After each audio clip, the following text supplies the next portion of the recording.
और ये आपको सीधी तस्वीरें दिखा रहे हैं। प्रधानमंत्री नरेंद्र मोदी मतदान करने के लिए पहुंच गए हैं। उपराष्ट्रपति पद के लिए आज मतदान का दिन है और अगर आंकड़ों के लिहाज से बात की जाए तो एनडीए के उम्मीदवार की जीत तय मानी जा रही है। इंडिया गठबंधन की तरफ से सुदर्शन रेड्डी को उम्मीदवार बनाया गया है। सीपी राधाकृष्णन उपराष्ट्रपति पद के उम्मीदवार हैं एनडीए के, और प्रधानमंत्री नरेंद्र मोदी उपराष्ट्रपति चुनाव में वोट देने के लिए पहुंचे हुए हैं। टीवी 9 भारतवर्ष की स्क्रीन पर इस वक्त उपराष्ट्रपति चुनाव का पूरा नंबर गेम भी हम आपको दिखा रहे हैं। और नंबर्स के लिहाज से अगर बात की जाए, अंकगणित देखा जाए तो एनडीए का पलड़ा बेहद भारी नजर आ रहा है। यानी उपराष्ट्रपति चुनाव में एनडीए के उम्मीदवार सीपी राधाकृष्णन की जीत बिल्कुल तय मानी जा रही है। सीपी राधाकृष्णन देश के अगले उपराष्ट्रपति होंगे, यह तय माना जा रहा है। और टीवी 9 पर उपराष्ट्रपति चुनाव की बड़ी कवरेज आप देख रहे हैं और वोट देने के लिए प्रधानमंत्री नरेंद्र मोदी इस वक्त पहुंचे हुए हैं।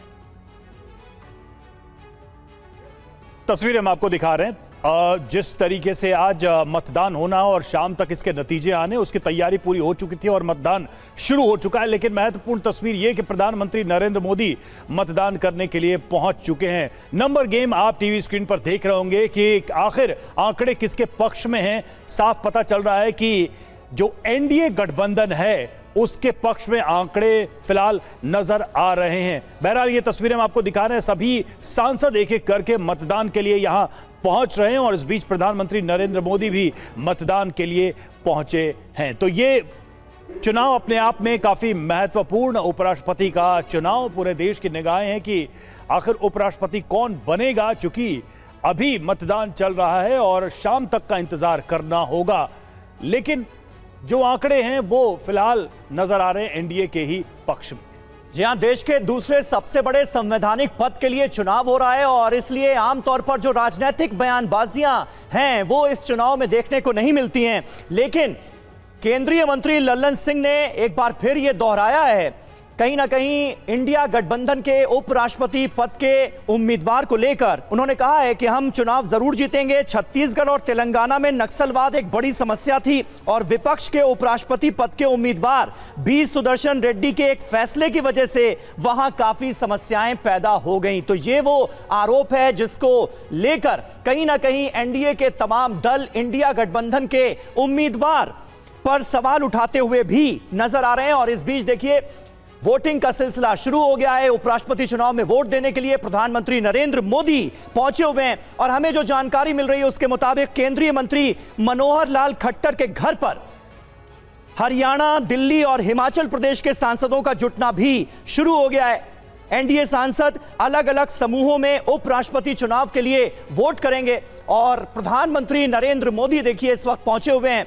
अगर नंबर गेम की बात की जाए तो 436 वोट एनडीए के पक्ष में और 324 वोट इंडिया ब्लॉक के उम्मीदवार बी सुदर्शन रेड्डी के पक्ष में नजर आ रहे हैं। यानी सीपी राधाकृष्णन का उपराष्ट्रपति बनना तय है। हमारे साथ हमारे दो सहयोगी आनंद प्रकाश पांडे और आमोद राय भी मौजूद हैं, उनसे भी बात कर लेते हैं। आंकड़ों के लिहाज से अगर बात की जाए तो एनडीए को कहीं कोई दिक्कत आनंद नजर नहीं आ रही है। लेकिन एक और डेवलपमेंट यह हुआ है कि बीजेडी, बीआरएस और शिरोमणि अकाली दल ने वोटिंग से दूर रहने का फैसला किया है। क्या रीजन, क्या मतलब इसका आपको समझ में आ रहा है और इससे फर्क क्या पड़ेगा? जी देखिए, इन तीनों दलों के वोटिंग से गैरहाजिर रहने यानी कि एब्सटेन करने से जीत हार का जो आंकड़ा उसमें ज़रूर कुछ अंतर आ सकता है, लेकिन जीत हार किसकी होगी इसमें कोई फ़र्क नहीं पड़ेगा क्योंकि एनडीए ने अपना गणित दुरुस्त किया हुआ है। एनडीए के प्रत्याशी की जीत बड़ी आसानी से होने जा रही है। हाँ, ये ज़रूर है कि बीआरएस ने जो कहा है कि वो एनडीए वो वोटिंग से गैरहाजिर रहेंगे, उसकी वजह यह है कि वो म्यूनिसिपल कॉरपोरेशन के वहाँ पर चुनाव होने जा रहे हैं और वो मुस्लिम बहुल सीटें हैं, तो ऐसे में कोई भी पक्ष लेना नहीं चाहता है बीआरएस इस चुनाव में, और यही कमोबेश हालत बीजेडी की भी है। बीजेडी ने कहा है कि हम एनडीए और इंडिया ब्लॉक दोनों से समान दूरी बनाकर चलना चाहते हैं, लिहाजा हम किसी को वोट नहीं करेंगे, किसी की खिलाफत नहीं करेंगे और वोटिंग से गैर हाजिर रहेंगे। तो जाहिर तौर पे इन दलों ने अपनी अपनी पार्टी पोजीशन बता दी है, लेकिन एनडीए जो है एक एक वोट जो है वो दुरुस्त करने में लगा पड़ा है। जो बात आपने की कि बीजेपी के अलग अलग मंत्रियों के यहाँ जो भी ब्रेकफास्ट की मीटिंग चल रही थी, वो मीटिंग खत्म हो गई है। अभी हम पीयूष गोयल के ऑफिस में थे, यहाँ पे जो यूपी से बीजेपी के एमपी आते हैं उनकी ब्रेकफास्ट मीटिंग चल रही थी। दरअसल ब्रेकफास्ट के बहाने मकसद ये था कि उस राज्य के जो सांसद है यानी कि जो वोटर है उनको एकजुट रखा जाए और ब्रेकफास्ट के नाम पे उनको इकट्ठा किया जाए और यहाँ से फिर सीधा उनको संसद भवन ले जाया जाए और सबका यानी कि एक एक का वोट जो है वहाँ पे कास्ट कराया जाए। तो बीजेपी ने मैन टू मैन मार्किंग की है, एक एक वोट को लेकर उसने मेहनत की है। बीजेपी को यहाँ तक उम्मीद है कि कुछ जो है क्रॉस वोटिंग भी उसके पक्ष में हो सकती है, यानी कि जीत तो तय है, लेकिन बीजेपी की कोशिश है कि जीत का आंकड़ा जो है उसको और बढ़ाया जाए। और यही वजह है कि बीजेपी एक एक वोट को बड़ी गंभीरता से ले रही है, भले वो बीजेपी के वोटर हो, एनडीए के वोटर हो या फिर कुछ निर्दलीय हो या फिर दूसरे दल के नेता है, उन पर भी बीजेपी नजरें बनाए हुए हैं।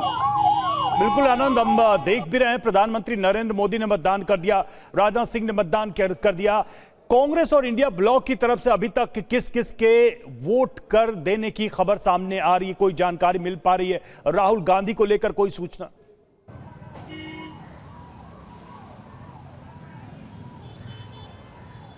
जी देखिए, अभी 10 बजे तो वोटिंग शुरू हुई है। प्रधानमंत्री को चूंकि हिमाचल और पंजाब के दौरे पे जाना है, वहाँ पे उनको बाढ़ के जो हालात है उसका जायजा लेना है, बाढ़ राहत का की जो काम चल रहे हैं उसका जायजा लेना है, अधिकारियों से उनको मीटिंग करनी है। इसलिए प्रधानमंत्री नरेंद्र मोदी सुबह 10 बजे से पहले ही संसद भवन पहुँच गए और उनके साथ राजनाथ सिंह और तमाम वरिष्ठ मंत्री भी थे, वो भी पहुँचे। एक मैसेज देने की भी कोशिश ये होती है कि जब सबसे बड़ा नेता जो है पार्टी का, सरकार का, वो जाके वोट करता है तो बाकी के लिए भी ये मैसेज होता है कि आप भी अपना वोट जो है जल्दी कास्ट कर दीजिए। और कल प्रधानमंत्री ने भी एनडीए कार्यशाला में सभी एनडीए के सांसदों को कहा था कि आप अपना वोट ठीक से करिए, क्योंकि अगर एक सांसद के नाते आपका वोट इनवैलिड होता है, आप ठीक से वोट नहीं कर पाते हैं, तो बेचारे वोटर क्या समझेंगे कि हमारा सांसद वोट नहीं कर पाता। और रही बात इंडिया ब्लॉक के नेताओं की, तो वो भी अब धीरे धीरे संसद भवन पहुंचने वाला है। जाहिर तौर पर वो भी ग्रुप में पहुंचेंगे, तो वही इंतजार किया जा रहा है कि प्रधानमंत्री और सरकार के जो मंत्री वोट कर ले, फिर आपको जो इंडिया ब्लॉक के जो नेता है वो भी आपको लाइन में नजर आएंगे। बिल्कुल, और हमारे साथ हमारे सहयोगी रजनीश भी इस वक्त मौजूद हैं, उनका भी रुख कर लेते हैं। रजनीश, इस वक्त खास करके अगर इंडिया गठबंधन के खेमे की बात की जाए तो वहां पर क्या तैयारियां नजर आ रही हैं? फ्लोर मैनेजमेंट की क्या कोशिश हुई है? क्योंकि आंकड़े सब जानते हैं कि एनडीए के फेवर में हैं, उसके बावजूद भी एक मजबूत चुनौती देने की इंडिया गठबंधन की तरफ से कोशिशें नजर आ रही हैं क्या? बिल्कुल, देखिए, यही मजबूत चुनौती देने की कोशिश के मद्देनज़र ही विपक्ष ने अपना उम्मीदवार बी सुदर्शन रेड्डी को बनाया था और विपक्ष को ये लग रहा था कि बी सुदर्शन रेड्डी एक मजबूत उम्मीदवारी पेश करेंगे। हालांकि ये पहले दिन से तय है कि अंक गणित के आधार पर, आंकड़ों के आधार पर जो एनडीए के प्रत्याशी हैं सीपी राधाकृष्णन, उनका जीत लगभग तय है। वो बड़े अंतर से ये चुनाव जीत जाएंगे, लेकिन ये अंतर उतना बड़ा नहीं होगा जितना आज से 3 साल पहले जगदीप धनखड़ के पक्ष में था, जब उन्होंने 528 वोटों से जीत दर्ज की थी। इस वक्त विपक्षी पार्टियां पहले से ज़्यादा मजबूत हुई है, लेकिन अभी भी आंकड़े उनके पक्ष में नहीं है। और कांग्रेस और विपक्षी पार्टियां ये संदेश देने की कोशिश कर रही थी कि चूंकि एनडीए के जो उम्मीदवार हैं वो संघ की पृष्ठभूमि से आते हैं, इसलिए उनका निर्विरोध चुना जाना, उनके खिलाफ उम्मीदवार न देना एक गलत मैसेज देगा। और यही वजह है कि बी सुदर्शन रेड्डी को इसके लिए लाया गया। इस वक्त हम ताजमहल होटल के बाहर हैं और इसी होटल में बी सुदर्शन रेड्डी रुके हुए हैं। यहीं से उन्होंने अपना पूरा कैंपेन शुरू किया था। तमाम जो मीटिंग्स, उनकी पॉलिटिकल मीटिंग्स हुई है दिल्ली में, वो इसी जगह पर हुई है। हालांकि देश के अलग अलग राज्यों में जाकर उन्होंने लाइक माइंडेड पार्टी के नेताओं से मुलाकात की, उनसे समर्थन भी मांगा है, लेकिन इंडिया ब्लॉक के अलावा कोई दूसरा राजनीतिक दल, कोई दूसरी राजनीतिक पार्टी अभी खुलकर उनके समर्थन में नहीं आई है। और यही वजह है कि बी सुदर्शन रेड्डी, जो अक्सर मीडिया से मिल लेते हैं, बातचीत कर लेते हैं, आज सुबह से उन्होंने मीडिया के लोगों से मुलाकात नहीं की है। और ये बताया जा रहा है कि दोपहर के बाद हो सकता है वो सामने आए और अपनी बात कहें। उन्होंने चुनाव से 2 दिन पहले, 3 दिन पहले एक संदेश भी जारी किया था, एक मैसेज जारी किया था। और ये चुनाव जीत हार के लिए नहीं, बल्कि इस चुनाव का महत्व कितना है, किस आइडियोलॉजी के आधार पर ये चुनाव लड़ा जा रहा है, उसकी बातें उन्होंने सांसदों से कहने की कोशिश की थी। लेकिन उनके अपने ही गृह राज्य, जिस तेलुगु राज्य से वो आते हैं, तेलंगाना और आंध्र में, कांग्रेस के अलावा उनके साथ कोई दूसरा राजनीतिक दल इस वक्त अखाड़ा नहीं है, तो एक तरह से सेटबैक भी है उनके लिए कि उनके अपने प्रदेश में उन्हें इस तरह से समर्थन नहीं मिल रहा है। लेकिन आधिकारिक तौर पर चुनाव के बाद हो सकता है वो सामने आए और अपनी बात। ठीक है, आमोद राय हमारे साथ जुड़े हुए हैं, हमारे सहयोगी, उनके पास चलते हैं। आमोद, 3 दलों ने एब्सटेन करने का भी ऐलान किया, उसकी वजह क्या अभी तक सामने आई है, और क्या जो जीत का कोटा है उस पर कोई फर्क पड़ेगा उनके एब्सटेन रहने से या वोट नहीं करने से?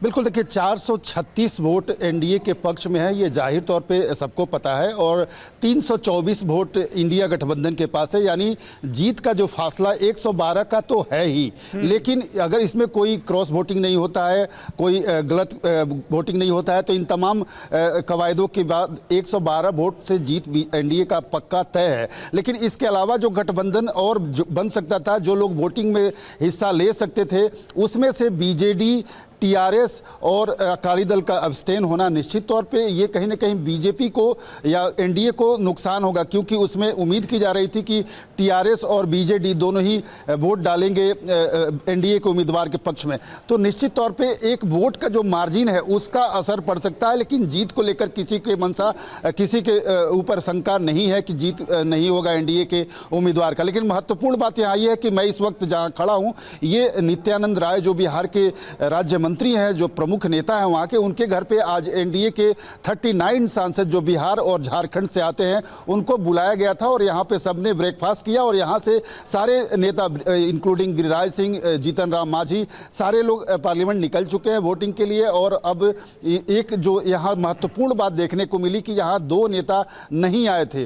राजीव प्रताप रूडी यहाँ लंच में, ब्रेकफास्ट में, सॉरी माफ कीजिएगा, नहीं आए थे, और साथ ही चिराग पासवान नहीं आए थे। बिहार के 2 नेता नहीं आए थे। पूछने पे ये पता चला कि राजीव प्रताप रूडी सुबह में अपना चेकअप कराने गए थे, लेकिन वो वोटिंग करने तुरंत पहुंच रहे हैं। और साथ ही चिराग पासवान के पिता की आज पुण्यतिथि है, तो वो तर्पण करने में लगे हुए थे, इसलिए 2 नेता नहीं आए। 37 नेता यहाँ आए थे, ब्रेकफास्ट किया, और सारे एकमुश्त यहाँ से पार्लियामेंट निकले हैं। तो इस तरह से आप समझ सकते हैं कि बीजेपी और एनडीए ने जो कवायद किया है कि वोटों में कहीं से स्खलन न हो, वोटों में कहीं से गड़बड़ी न हो, क्योंकि ये जो है एक ऐसा चुनाव है जिसमें संभावना हमेशा रहती है कि कहीं वोटिंग का गड़बड़ी ना हो जाए, कोई क्रॉस वोटिंग ना हो जाए। तो 2 दिन से ट्रेनिंग जो दी गई है उसको लेकर, और उसके बाद से आज जिस तरह से नाश्ते पर बुलाकर एक फ्लॉक में पार्लियामेंट ले जाया गया है, उसको लेकर ये एक तरह से एनडीए ने अपने वोटों को इंटैक्ट रखने की पूरी प्रबंध कर ली। और आज जो है वोटिंग होगा शाम में, मैं बताऊं आपको कि 6 बजे से काउंटिंग शुरू होगा और तकरीबन 7:30-8 बजे तक रिजल्ट भी आ जाएगा। उसके बाद एनडीए का एक बड़ा जश्न भी एक होना है। संभव है कि प्रहलाद जोशी के घर पे एक डिनर हो जिसमें एनडीए के सारे सांसदों को बुलाया जाएगा, और उसमें प्रधानमंत्री भी शाम में उस डिनर को ज्वाइन करें उपराष्ट्रपति की जीत के बाद। बिल्कुल, 386 है जीत का आंकड़ा, और 50 से ज्यादा नंबर्स, यानी जो आंकड़ा है 386, उससे 50 नंबर ज्यादा एनडीए के कैंडिडेट्स को डेट को हासिल होते हुए नजर आ रहे हैं। ये कुल मिलाकर कहा जा सकता है। आमोद, जरा ये बताइए, विक्रांत भी मुझे इस वक्त स्क्रीन पर नजर आ रहे हैं। विक्रांत, आवाज आ रही है क्या आपको? विक्रांत तक आवाज नहीं पहुंच पा रही है। लेकिन आमोद, ये बताइए कि इस बार क्या उपराष्ट्रपति चुनावों में भी कुछ हद तक राजनीति होते हुए हमने देखी? आमतौर पर दूसरा सबसे बड़ा संवैधानिक पद है, राजनीतिक बयानबाजियां जो हैं वो इस चुनाव में नजर नहीं आती हैं, लेकिन इस बार हमने देखा बीजेपी और उसके सहयोगी दलों की तरफ से इंडिया ब्लॉक के कैंडिडेट को घेरने की कोशिश की गई, उनके एक पुराने फैसले को लेकर, नक्सलवाद की समस्या को लेकर। दूसरी तरफ से यह बार बार पूछा जाता रहा कि भाई ये तो बताइए कि उपराष्ट्रपति चुनाव की नौबत क्यों आई? जो पूर्व राष्ट्रपति जगदीप धनखड़ हैं वो कहां हैं? आज भी सचिन पायलट ये कहते हुए नजर आ रहे थे। तो राजनीतिक बयानबाजी कुछ हद तक सुनने को मिली इस चुनाव में। निश्चित तौर पे देखिए, ये इस पद पे जब भी चुनाव होता है तो पॉलिटिकल बयानबाजियां कम होती हैं, लेकिन इस बार थोड़ी ज़्यादा जरूर हुई। इसके पीछे कारण भी वाजिब है, और सबको ये राजनीति करने का हक भी है। जिस तरह से बीच में मिड टर्म में छोड़कर धनखड़ साहब अपना इस्तीफा देकर हटे हैं, और जिस तरह से नई व्यवस्था के तहत नए व्यक्ति को लाकर सीपी राधाकृष्णन को चुनाव में खड़ा करना पड़ा, तो इसको लेकर इंडिया गठबंधन के पास एक मौका था अटैक करने का बीजेपी सरकार पर, केंद्र की सरकार पर। और ये कहने का कि उपराष्ट्रपति के लिए जो चुनाव हो रहा है ये बीजेपी के अंदरूनी समस्याओं की वजह से हो रहा है और धनखड़ साहब के साथ ठीक नहीं हुआ। धनखड़ साहब चूंकि एक कम्युनिटी से आते हैं, जाट कम्युनिटी जो एक मजबूत कम्युनिटी है राजस्थान, हरियाणा, पश्चिमी उत्तर प्रदेश के इलाके में, तो उस वर्ग में एक कंफ्यूजन क्रिएट करने की कोशिश या उसमें एक राजनीतिक रूप से स्कोर करने की कोशिश के तहत इंडिया गठबंधन ये काम कर रहा है। लेकिन ये साफ तौर पे एनडीए ने इसको उनका व्यक्तिगत मसला बताया और उनके स्वास्थ्य के कारणों का हवाला दिया। अब तक धनखड़ साहब ने कोई प्रतिक्रिया नहीं दी है, तो इसका एडवांटेज भी कहीं ना कहीं एनडीए को है। जो काउंटर क्वेश्चनिंग की जा रही है विपक्ष के द्वारा उसको सीधा सीधा उत्तर भी दिया जा रहा है। लेकिन चूंकि सीपी राधाकृष्णन एक बहुत ही पुराने नेता है, संघ के बैकग्राउंड के नेता हैं और बीजेपी के खांटी नेताओं में से माने जाते हैं, उनको उतारने के बाद इंडिया गठबंधन को लगा कि एक सॉफ्ट चेहरा दिया जाए, एक लेफ्ट ऑफ द सेंटर चेहरा दिया जाए जिससे उस वर्ग को कैटर किया जा सके जो एनडीए के वोटर से अलग रहता है। तो उस वोट बेस को कैटर करने के लिए इंडिया गठबंधन ने अपने उम्मीदवार उतारे और निश्चित तौर पे उनके ऊपर जिस तरह से अटैक किया गया हो, चाहे बीजेपी के नेताओं के द्वारा किया गया हो या स्वयं गृह मंत्री के द्वारा किया गया, उसके बाद जिस तरह से जजों ने पत्रावली की, जजों ने पत्र लिखा, पहले 28 जजों ने इंडिया गठबंधन के जो उम्मीदवार हैं फॉर्मर जस्टिस उनके पक्ष में पत्र लिखा, उसके खिलाफ जो है एनडीए की तरफ से 53 जजों की पैनल ने एक पत्र लिखा। फिर कल रात में 8 जजों का एक जो है पत्र आया है कि ये जो गठबंधन में चुनाव लड़ रहे हैं इंडिया गठबंधन से। पूछ रहे हैं आप कितने दिन के बाद आप पूछ रहे हैं? रोज बोलते रहूंगा क्या मैं वही बात को? थैंक यू, कहना चाहेंगे आज के दिन? थैंक यू सर, आपको लेकर होम मिनिस्टर ने जो बातें कही, अरे सर वो तो बीजेपी ने कहा कि आप लालू यादव से मिले हैं। हाँ चलो लेकर आप क्या कहना चाहेंगे? बहुत सुन लिया। एक मिनट, अंतरात्मा तो अपनी जगह है, इसमें पार्टी व्हिप लागू नहीं होता। तो justice Sudarshan is the nation candidate, देश के कैंडिडेट हैं, राष्ट्र के कैंडिडेट हैं और हमें पूरा उम्मीद है राष्ट्र जीतेगा। सर आप काफी होपफुल हैं। वी आर जिस तरीके से समर्थन आपका मैसेज आज का क्या है? चलो आपका मैसेज तो प्रमोद तिवारी को सुन रहे थे आप और वो कह रहे हैं कि हमें उम्मीद है, हम होपफुल हैं जीत हासिल करने के लिए। कुमार विक्रांत हमारे संवाददाता भी हमारे साथ जुड़े हुए हैं। कुमार विक्रांत, अब कांग्रेस के तमाम बड़े चेहरे कहां हैं, उनके बारे में कोई सूचना? कब मतदान करने पहुंचे हैं राहुल, प्रियंका समेत तमाम कांग्रेस के बड़े दिग्गज? ये देखिए, केसी वेणुगोपाल जो विपक्ष के सबसे बड़े रणनीतिकार हैं, राहुल गांधी विदेश में थे, माना जा रहा है कि वो आज पहुंचेंगे मतदान करने के लिए। खड़गे साहब हो या सोनिया गांधी हो, प्रियंका गांधी हो, तमाम नेता पहुंचेंगे मतदान करने के लिए। लेकिन दिलचस्प बात ये है कि चाहे पंचायत का चुनाव हो, प्रधानी का चुनाव हो या उपराष्ट्रपति का चुनाव हो, आरोप प्रत्यारोप दोनों पक्षों से लगाए जाते हैं, लेकिन सबसे बड़ी बात जो होती है वो होता है आंकड़ा। और खासकर उपराष्ट्रपति के चुनाव में बड़ा क्लियर है कि लोकसभा और राज्यसभा के सांसद उसमें वोट करेंगे और आंकड़ा 112 से ज्यादा का आंकड़ा हक में है एनडीए के। ऐसे में हार जीत की कोई बड़ा बदलाव की संभावना या कोई उम्मीद की किरण ऐसा कुछ इंडिया को दिखता नहीं है। और इंडिया के नेता भी दबी जुबान से कह रहे हैं कि लड़ाई विचारधारा की है, हम संविधान बचाने की बात कर रहे हैं और एक तरफ लोकतंत्र को चलने की, तानाशाही की बात है। तो ये विचारधारा की लड़ाई लड़ी जा रही है, ये कहा जा रहा है विपक्ष की तरफ से। लेकिन अगर आंकड़ों की बात करें तो 112 के करीब का अंतर है। जगन मोहन रेड्डी ने भी एनडीए को समर्थन दे दिया है, तो 436 के करीब वोट एनडीए के पक्ष में है और 325 के करीब वोट बैंक जो है 324 के करीब वोट बैंक इंडिया के पक्ष में है। तो ये तय है कि एनडीए के उम्मीदवार की जीत होनी है।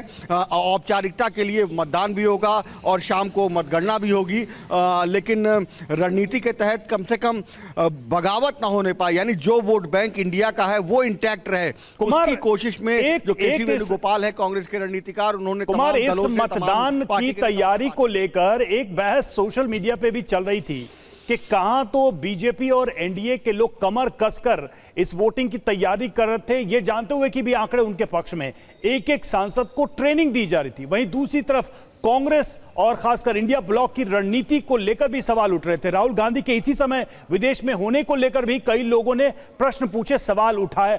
इसको लेकर कहीं कोई प्रतिक्रिया सामने आई है, कोई चर्चा चल रही है क्या कि एनडीए काफी तैयारी अपने छोटे बड़े हर चुनाव के लिए, वहीं दूसरी तरफ इंडिया गठबंधन पहले से ही देख रहा था कि इसमें जीत के कहीं कोई चांसेस नहीं है, तो बहुत वो आराम से इसको इजीली ले रहे थे।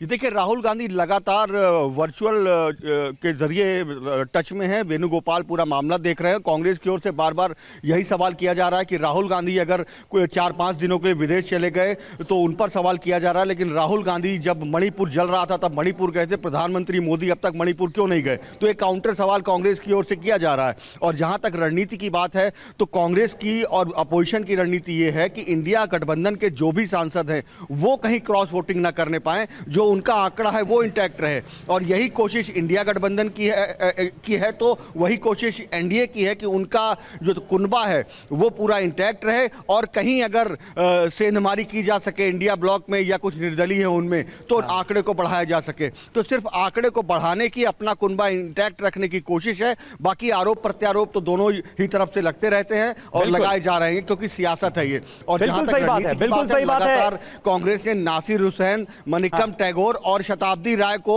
बूथ एजेंट बनाया। I did not say there will be cross voting. I don't know sir, अगर आप व्हाट इज क्रॉस क्या वोटिंग। कहेंगे सर, प्रायोरिटी क्या होगी आपके जीतने के बाद? अब इससे पहले बात कर चुके हैं आपको ना लेकर होम मिनिस्टर ने बहुत सारी बातें कही। सर।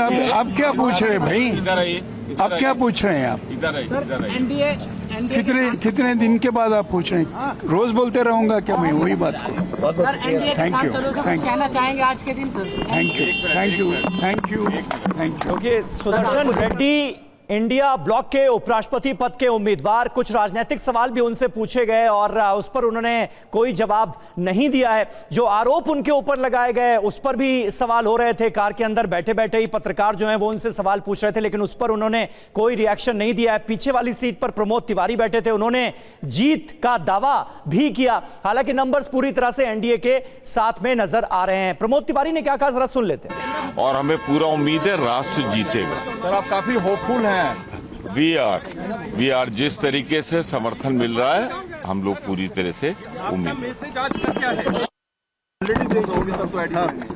देश के लोगों से जो प्यार मिला, सिविल सोसाइटी। तो हमारे तमाम संवाददाता, तमाम सहयोगी लगातार पल पल की अपडेट से आपको वाकिफ करा रहे हैं। उपराष्ट्रपति चुनाव की सबसे बड़ी कवरेज इस वक्त टीवी 9 भारतवर्ष पर आप देख रहे हैं। हमारे तमाम सहयोगी कुमार विक्रांत, आमोद राय, आनंद प्रकाश पांडे, रजनीश इस वक्त दिल्ली से हमारे साथ मौजूद हैं। आनंद, एक दिलचस्पी लोगों की इस बात को लेकर भी है कि दोनों ही खेमों में कहीं क्रॉस वोटिंग तो नहीं हो जाएगी, और खास बात यह है कि यह डर दोनों ही खेमों में नजर आ रहा है, चाहे वो एनडीए हो या फिर इंडिया। होता क्या देख रहे हैं आप? जी बिल्कुल, दोनों ही दल एक दूसरे दल के जो सपोर्टर्स हैं, वोटर्स हैं, उन पे डोरे डालने की कोशिश कर रहे हैं। हालांकि कल तस्वीरें सामने आई थी जिसमें जो दो निर्दलीय सांसद हैं, हनुमान बेनीवाल और चंद्रशेखर आज़ाद, इन लोगों ने इंडिया ब्लॉक के जो उम्मीदवार हैं उनको अपना समर्थन दिया। उनसे जाकर उन्होंने मुलाकात की, संविधानिक कॉपी उनको सौंपी, ये बताने के लिए कि हम इंडिया ब्लॉक के साथ हैं और उनके पक्ष में वोट करेंगे। लेकिन एनडीए को ये उम्मीद है कि अगर हम आपको आंकड़ा बताएं, 10 से 12 वोट एनडीए ये मान के चल रहा है कि उनको क्रॉस वोटिंग में मिलेंगे। जाहिर तौर पर एक एनडीए तरफ से बार बार ये कहा जा रहा है कि स्वाति मालीवाल, जो कि आम आदमी पार्टी की सांसद थी, बाद में उनके खिलाफ कार्रवाई की गई थी, वो एनडीए को वोट कर सकती है। और आनंद यहीं से आप अपनी बात शुरू कीजिएगा। इस वक्त अंदर की तस्वीरें हमारे पास आ गई हैं टीवी 9 भारतवर्ष पर। प्रधानमंत्री नरेंद्र मोदी को आप देख रहे हैं उपराष्ट्रपति चुनाव के लिए वोट करते हुए। ये तस्वीरें अब आपके सामने हैं। प्रधानमंत्री नरेंद्र मोदी ने अब से थोड़ी देर पहले अपना वोट डाला है। भारत के 17वें उपराष्ट्रपति का चुनाव हो रहा है, दूसरे सबसे बड़े संवैधानिक पद के लिए चुनाव हो रहा है और देश के प्रधानमंत्री नरेंद्र मोदी वोट डालने के लिए पहुंचे हैं। शाम 5 बजे तक वोटिंग का यह सिलसिला जारी रहेगा और उसके बाद नतीजे सामने आ जाएंगे। नंबर्स के लिहाज से एनडीए का पल्ला बेहद मजबूत 436 वोटों के साथ, जबकि जबकि इंडिया ब्लॉक के पास 324 वोट नजर आ रहे हैं। यानी एनडीए के जो उपराष्ट्रपति पद के उम्मीदवार हैं सीपी राधाकृष्णन, वो देश के नए उपराष्ट्रपति बनने जा रहे हैं, इसमें कहीं कोई शक नहीं है। लेकिन इसके बावजूद इंडिया ब्लॉक की तरफ से एक मजबूत चुनौती पेश करने की कोशिश की जा रही है, जीत का दावा भी किया जा रहा है। आनंद, अब अपनी बात कंप्लीट कीजिए। इस वक्त टीवी 9 भारतवर्ष की स्क्रीन पर प्रधानमंत्री नरेंद्र मोदी वोट कास्ट करते हुए नजर आ रहे हैं। बिल्कुल जाहिर तौर पर प्रधानमंत्री नरेंद्र मोदी की तरफ से कल ही बताया गया था, जो एनडीए की बैठक चल रही थी सांसदों की, तो उसने कहा था कि कल सबसे पहले 10 बजे करीब मैं वोट डालूंगा, उसके बाद मुझे हिमाचल और पंजाब के दौरे पर जाना है जहां पे बाढ़ से बहुत बुरे हालात हैं, वहां के जाके मैं लोगों से मिलूंगा। प्रधानमंत्री सांसदों से ये भी कहा था कि मैंने इसलिए भी आप लोगों का डिनर कैंसिल किया है, हालांकि आगे उस डिनर की गुंजाइश बची हुई है। तो जाहिर तौर पर प्रधानमंत्री न सिर्फ बीजेपी के नेता है बल्कि एनडीए के भी नेता है, और जब नेता के नाते वो फ्रंट से लीड कर रहे हैं, वोटिंग में भी सबसे पहले वो पहुंचे, वो संसद भवन में पहुंचे, पहला वोट उन्होंने डाला। उनके साथ साथ राजनाथ सिंह भी मौजूद थे और तमाम जो पार्टी के नेता थे वो भी मौजूद थे। तो जाहिर तौर पर बीजेपी ने एक एक वोट को लेकर बहुत काम किया है। सबको मालूम है कि बीजेपी के नेता जो है वो गलती नहीं करेंगे, वो क्रॉस वोट नहीं करेंगे। बावजूद इसके बीजेपी ने मैन टू मैन मार्किंग की। कल बैठकें हुई, परसों बैठकें हुई एनडीए के यहाँ जाके, एनडीए के जो नेता थे अलग अलग उनके यहाँ जाकर मॉक पोल किए गए, उनके यहाँ एनडीए के नेताओं को इकट्ठा करके 2 दिन के बीजेपी कार्यशाला चली, कल एनडीए कार्यशाला भी चली, और आज सुबह 8 बजे सभी जो है बीजेपी के सांसद हैं उनको अलग अलग ग्रुप में राज्यों के हिसाब से अलग अलग मंत्रियों का भेजा गया, ब्रेकफास्ट किया गया। मकसद ये था कि सबको एक साथ रखा जाए, एकजुट रखा जाए वोटिंग से ठीक पहले। और ब्रेकफास्ट के बाद सभी सांसद अलग अलग ग्रुप में सीधा संसद भवन पहुंचे और सब वोट करेंगे।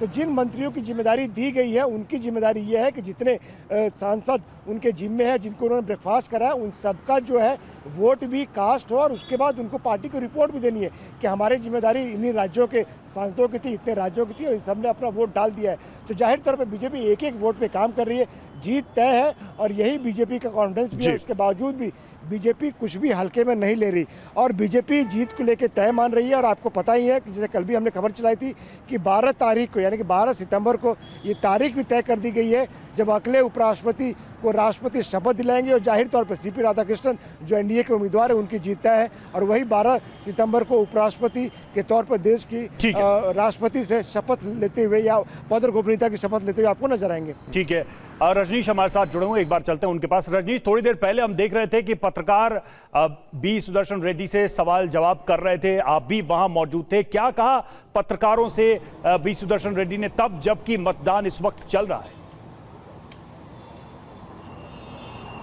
बिल्कुल, देखिए टीवी 9 भारतवर्ष ने ही बी सुदर्शन रेड्डी से ये सवाल पूछा था कि आज बहुत महत्वपूर्ण दिन है, आपके चुनाव का दिन है, कितने आश्वस्त हैं, कितना कॉन्फिडेंस है आपको। उन्होंने साफ तौर पर कहा कि वो पूरी तरह से आश्वस्त हैं, वो चुनाव जीतेंगे, और बार बार उनकी ओर से ये कहा जा रहा है कि कंसाइंस, अंतरात्मा जगाने की अपील उन्होंने की है, और वो यही चाहते हैं कि लोगों की अंतरात्मा यानी कि सांसदों की अंतरात्मा जागे और उनके पक्ष में वो मतदान करें। क्रॉस वोटिंग को लेकर भी उन्होंने चिंता जताई है, हालांकि साफ साफ उन्होंने कुछ नहीं कहा, लेकिन क्रॉस वोटिंग एक ऐसा शब्द है जिससे वो थोड़े से चिंतित नज़र आ रहे हैं। कांग्रेस पार्टी के नेता प्रमोद तिवारी उनको यहाँ पर लेने आए थे और वही उनको यहाँ से लेकर गए हैं।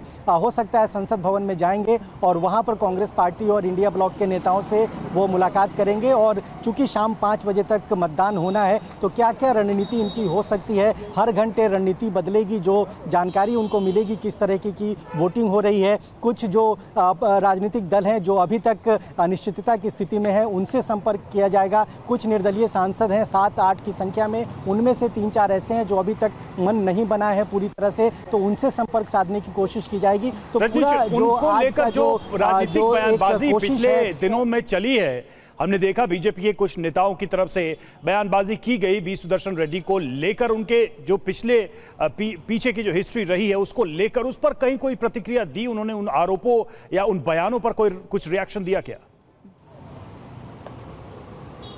बिल्कुल, दोनों सवाल TV9 भारतवर्ष ने उनसे पूछा। कुछ समय पहले गृह मंत्री का एक इंटरव्यू हुआ था नेशनल एजेंसी में, जब नक्सलिज्म को लेकर उन्होंने बातें कही थी, सलवा जुडूम को लेकर बातें कही थी, वो सवाल हमने उनसे पूछा। इसके अलावा कल बीजेपी ने एक बड़ी प्रेस कॉन्फ्रेंस की, लालू यादव से उनकी मुलाकात पर सवाल पूछा। इन दोनों सवालों का जवाब उन्होंने साफ साफ नहीं दिया, उन सवालों से वो बचते नजर आए। उन्होंने कहा कि हमने बहुत सुन लिया है, आज मैं इस पर कुछ नहीं बोलूँगा। इसके अलावा उनके अपने होम स्टेट तेलुगु स्टेट से वो आते हैं और आंध्रा और तेलंगाना की पार्टियां उनका समर्थन नहीं कर रही है। बीआरएस ने चुनाव के बहिष्कार का, एब्सटेन करने का ऐलान कर दिया है। वाईएसआर कांग्रेस उनके साथ में नहीं है, पवन कल्याण की पार्टी उनके साथ नहीं है और दूसरी राजनीतिक दल भी उनके साथ में नहीं है। इन सवालों पर भी उन्होंने जवाब नहीं दिया। तो कहीं ना कहीं जो बॉडी लैंग्वेज है, जो कॉन्फिडेंस है, वो पहले के दिन से थोड़ा सा इनका कम या कमज़ोर नज़र आ रहा है। लेकिन बयान उनकी ओर से यही दिए जा रहे हैं कि वो आश्वस्त हैं अपनी जीत को लेकर और लोगों की अंतरात्मा जगाने की उन्होंने अपील की है और इसमें उनको कामयाबी मिलेगी, ये दावा उनकी ओर से किया गया। बिल्कुल, वी सुदर्शन रेड्डी की तरफ से किसी भी तरह के राजनीतिक बयानबाजी पर आज के दिन कोई रिएक्शन नहीं दिया गया है। कुमार विक्रांत हमारे साथ मौजूद हैं। एनडीए के खेमे में क्या क्या हो रहा है कुमार विक्रांत, आपने देखा किस तरह से एक एक वोट को सुनिश्चित कराने की कोशिशें की गई हैं और किस तरह से पूरा का पूरा एग्जीक्यूशन होगा, उसके लिए पूरी प्लानिंग नजर आ रही है।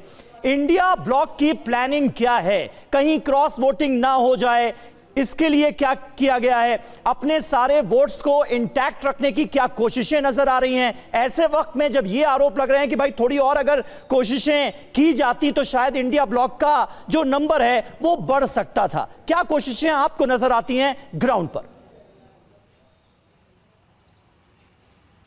देखिए, नंबर तो नहीं बढ़ सकता था, जो नंबर है वो नंबर ही रहेगा, आंकड़े बदलते नहीं हैं ज़्यादा।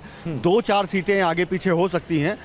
जैसा कि मैंने कहा कि स्वाति मालीवाल आम आदमी पार्टी से नाराज़ हैं, वो एनडीए के पाले में जा सकती हैं। गिरधारी लाल यादव जो जेडीयू के नाराज़ सांसद हैं, निलंबित हैं, निष्कासित हैं, वो इंडिया ब्लॉक के पाले में आ सकते हैं। तो ऐसे 1-2 नंबर आगे पीछे हो सकते हैं, वरना 436 324 का आंकड़ा है, 112 का अंतर है, बहुत बड़ा अंतर है। और दूसरी बात मैं कहूँ कि लगातार कांग्रेस ने राज्यवार कन्वीनर बनाए हैं और साथ ही साथ जो विपक्षी और दल हैं उनके भी कन्वीनर हैं जो आपस में संपर्क में हैं। एक एक सांसद वोट क्रॉस वोट ना करे, इसको लेकर पूरी रणनीति तैयार की गई है। राहुल गांधी, मल्लिकार्जुन खड़गे लगातार केसी वेणुगोपाल के संपर्क में रहे और केसी वेणुगोपाल बाकी लोगों के संपर्क में रहे और मनिक्कम टैगोर और नासिर हुसैन के साथ साथ शताब्दी राय, बड़ा अहम नाम है टीएमसी का, शताब्दी राय, इनको बूथ एजेंट बनाया गया है आज के दिन। तो इंडिया ब्लॉक ने यह भी दिखाने की कोशिश की है कि टीएमसी जो कि कांग्रेस से या इंडिया ब्लॉक से कहीं थोड़ा छिटकी हुई नजर आती है, वो भी यहां पर साथ है। और जब मतदान